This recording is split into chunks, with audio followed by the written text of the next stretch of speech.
Calling all executive assistants. Are you looking for a way to elevate your skills or earn that promotion you've been eyeing?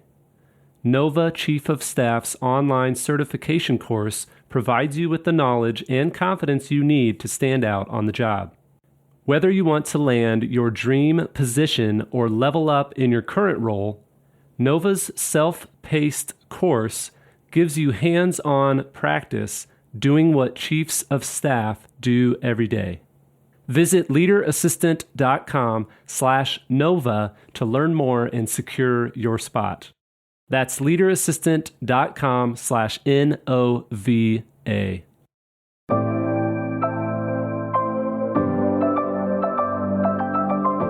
The Leader Assistant podcast exists to encourage and challenge assistants to become confident, game-changing leader assistants.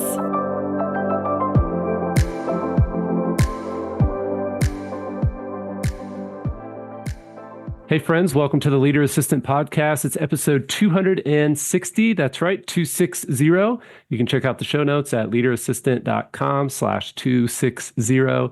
Today, I am speaking with my friend Maggie Olson from Nova Chief of Staff. Maggie and I have a bunch of topics that we're going to cover over the coming months on the show. And we chatted about her Chief of Staff certification course in episode 255. And then we more recently chatted about the transition and journey from EA to Chief of Staff and how to level up. That was episode 257. And then today we're going to dive into the executive assistant and Chief of Staff relationship. And before I hand it off to you, Maggie, I just wanted to share that, over the years, I've talked to assistants who, this question comes up often where it's like, hey, we just hired a chief of staff and I don't know if I'm going to get fired because they do similar things that I do, or because I've been doing some of that work. Does that mean I'm a failure? Another example would be the other day, it's like, hey, we hired a chief of staff, which is great. We needed help, but our roles aren't very clear and distinct. And so there's causing a little bit of drama and we're stepping on each other's toes and all that. And then kind of the last example I'll share is, I remember there was this long coaching client of mine, I had for months would speak with her at a very large organization. And there was just drama with the chief of staff because the chief of staff had been there forever and the EA was coming into this dynamic relationship and dynamic environment where the chief of staff had been set in their own ways. And so anyway, my point of sharing all that is I know there are people listening who, whether they're EAs or chiefs of staff or want to be a chief of staff or want to work with one or don't want to work with one or being forced to work with one. I know there's a lot to navigate and balance when it comes to, hey, we're kind of working in this triangle, the CEO, the chief of staff, and the executive assistant. And how the heck do we navigate that? So that's what we're going to talk about today. That's what Maggie's going to talk about today. I'm going to, hand it over to you, Maggie, for your TED Talk on the EA and Chief of Staff relationship. And I'm excited to take some notes and listen in. Awesome. Thanks, Jeremy. So happy to be here as always. It's funny too, because we can almost role play Jeremy as a potential senior EA, Maggie, chief of staff. We can maybe even approach some of these situations that way, which would be interesting and fun. But I think this topic does come up a lot, and it should. It's kind of, I think when you're sitting as an EA, generally you have been in the role and a new chief of staff is coming in. So there's going to be this natural fear of is my job going to change? What's going to happen? Who is this person coming in? Do they care at all about what I'm doing? Do they want to know what my goals are? Do they want to know all the cool things that I've accomplished for this business? Who is this person and what are they doing when it comes to a new chief of staff stepping in? And that's usually the dynamic. It's usually existing EA, relationship probably for many years with their principal, and a new chief of staff role comes in, and there's not a lot of awareness or understanding of what that role is and what to expect. What I tell chiefs of staff is that one of the most important relationships, if not the most important relationship you will have as a chief of staff, is with the EA. The two of you are in a perfect state, very much in lockstep. You're very much aligned on the priorities that you are both serving this leader in XYZ ways. You understand each other's jobs really well. Like, I could go on, but that is absolutely the ideal blend of the relationship between an EA and a chief of staff. And, the EA is also probably going to be the closest ally in the chief of staff role, and most likely the most utilized resource for a chief of staff. So not only is it, important on a relational, perspective for the two people to get along and work together, but it's good for business. It's good for business to have a strong relationship and to understand each other. So what I'm going to do is kind of talk through some of the different ways that we can do this, both as an EA and as a chief of staff. Sounds great. Cool. Okay. So when a new chief of staff role is introduced, one of the biggest pain points can be navigating this relationship between EA and chief of staff. So I will talk about first, from a chief of staff perspective, what I suggest.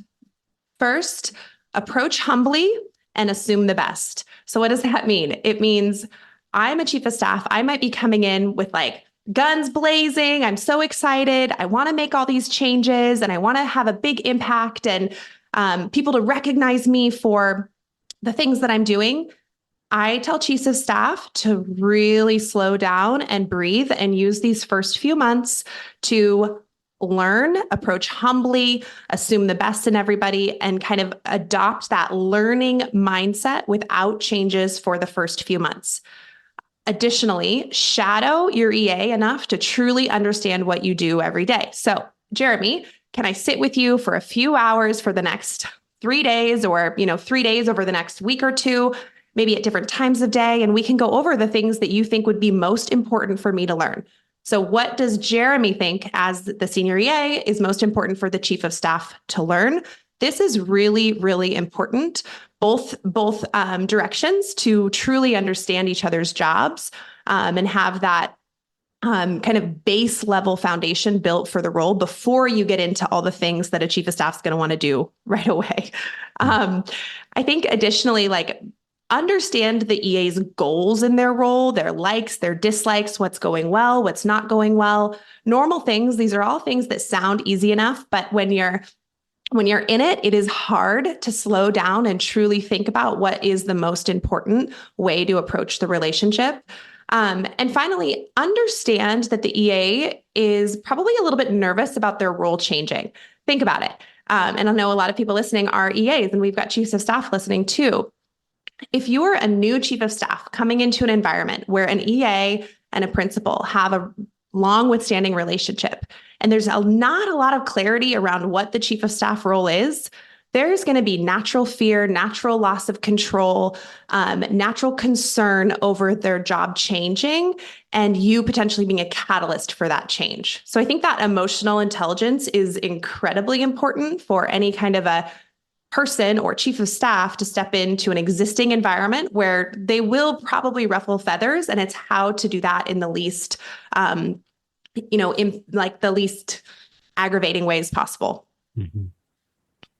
So from the executive assistant perspective, you have a new chief of staff starting. How do we do this? Again, we assume the best. Expect a driven achiever who wants to make an impact quickly. That's kind of a good terminology use for chiefs of staff. But assume the best. Assume that this person and you have aligned goals on supporting the leader in the best way possible. And I think one of the most important things that I coach on this subject is approach the relationship as an EA with a teaching mindset. So the chief of staff is approaching with a learning mindset. Show me everything. What do you do? I really want to learn. If as an EA, you can adjust your mindset to truly say, okay, I'm going to help this person learn, and I'm going to show and teach and demonstrate the things I do, the way the office runs, the current state of things, you'll both be able to adopt an understanding of kind of this current state before a chief of staff is going to say, okay, no, maybe we can make a few changes and make a few things better. Teaching mindset, help the chief of staff learn how things work today before kind of, I guess, maybe having a more closed mindset where you're nervous and fear-based and worried about losing control. Be aware of those things, but try to work through that through teaching and showing. Be prepared for process improvements and some change. So that is a goal of a chief of staff and a goal of a lot of people. I think there's a lot of EAs out there who are excellent with process and efficiency and finding solutions to problems.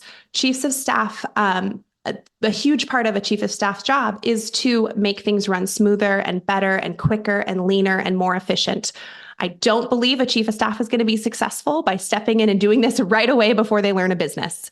However, expect that some of that will begin to happen and jump on board if you can. How can I help? Or what are you thinking here? Or do you mind if I jump in and give you a suggestion on that? I don't know if I agree.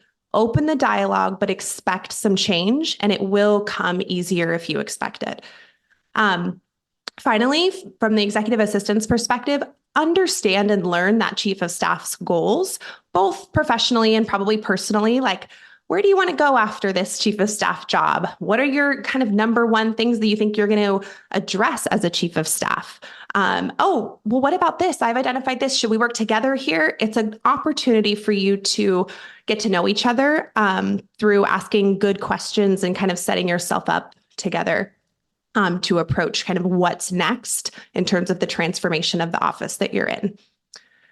So for both the EA and the chief of staff, some of these are a little bit repetitive, but I'll repeat. Intentionally build a relationship and get to know each other. Kids, family, hobbies, favorite lunch options, quirks, ideal weekend, travel spots, get to know each other.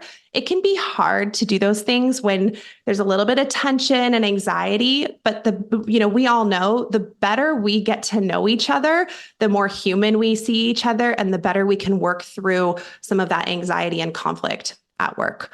Again, assume the best. Again, learn each other's jobs. And I haven't touched on this, but truly over communicate.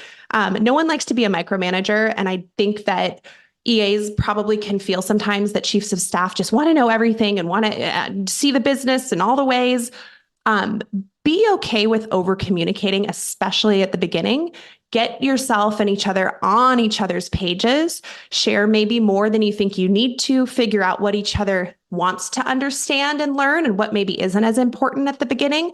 Over communicate at the beginning and really kind of find your rhythm as partners. So simple enough, definitely not easy. This is a hot topic. It's an important one to spend time on. I'm sure we'll come back to this at different points throughout the year, but hopefully that was helpful to those listening around how to navigate the EA and the chief of staff relationship. That's awesome, Maggie. Thank you so much. And I really like the idea of just kind of if you're new to the situation, you're the listener versus the teacher. And too often you hire new team members or you join a new team and you come in and you're trying to teach everybody what you know and you're trying to, insert yourself and make a name for yourself, kind of those high ego moments. Mm-hmm.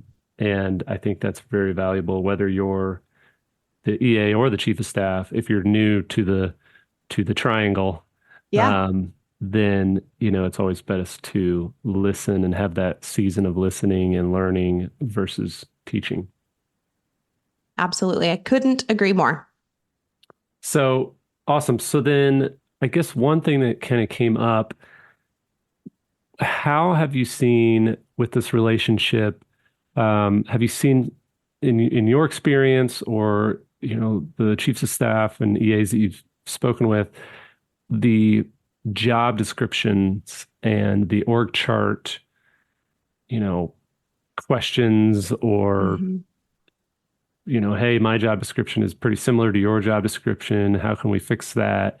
What's maybe a few minutes of thoughts on that whole dynamic, because I know that can be an issue too, where it's like, hey, we think we need a chief of staff, so we bring them on, and then turns out their job description, there either isn't a job description or there is, and it's very similar to the EAs, and then it's just like, okay, how do we actually get this sit down and get this on paper to where it's clear? Yeah. I usually suggest starting with an audit of what you're doing. So if let's say you're an EA in this example and you're like, gosh, I'm doing a lot of EA work. I'm an EA, I'm a senior EA, for example, but I also feel like I might be doing some chief of staff work. And maybe there's already a chief of staff or a chief of staff that's new or coming in, and you're a little unclear about your role and how you're going to work together. Put everything that you do into Excel as an example of a tool. Open Excel, put everything you do into a different box all the way down, column A, for example, all the way down 1 through, let me guess, as an EA, like 75. Then take column B and put an X, or let's say a C for something that might be chief of staff related, and an A for something that's definitely maybe more administrative, and leave it blank for the things that you don't know, and you can kind of work through those later. But basically, what kinds of activities are you doing that fall into the very general understanding of an executive assistant? And we know that there's so many different definitions out there, but for example, calendaring and expensing and travel, those items, what are you doing that are executive assistant responsibilities? And then what are you doing that's outside of that? What are you doing that's a little more planning focused, a little more strategic focused, a little bit more analyzing of business or putting recommendations together, a little bit more collaborative, getting everybody on the same page for things, preparing, briefing. Hopefully you can kind of see some of the differences there. And look through your audit, put time to the activities that you're doing if you can, and use that information to inform your next step. So if you believe that you are doing more chief of staff style responsibilities, whether or not you want to be a chief of staff or you want to move in outside of like an EA role, you can do this activity to propose an increased scope, or propose maybe a title increase, adding senior or adding executive business partner or special assistant to the president. Like there's so many options. Do the audit, put a proposal together, have the conversation. If there is a chief of staff involved in this scenario, sit down, talk to them about it, have them do the same kind of audit. I think that a lot of times one piece that's missing in these conversations is the recommendation.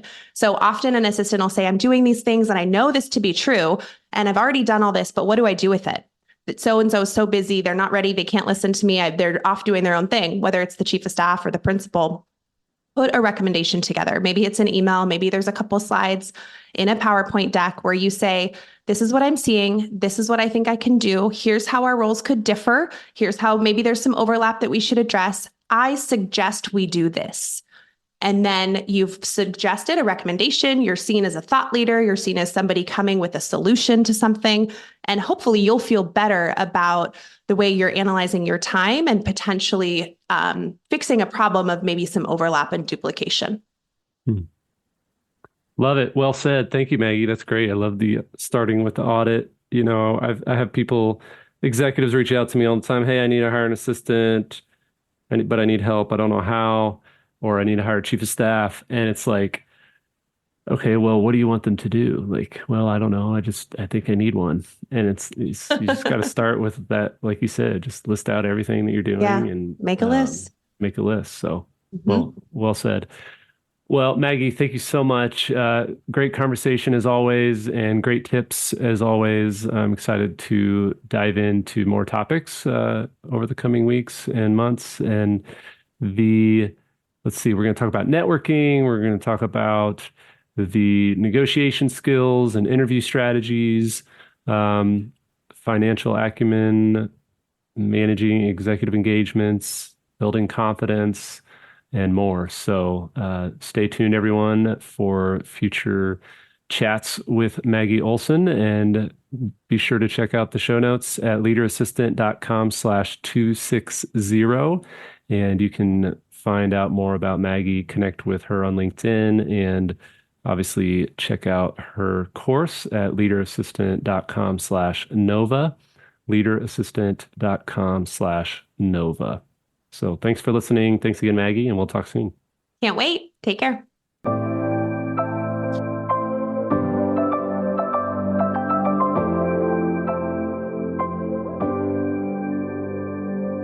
Please review on Apple Podcasts.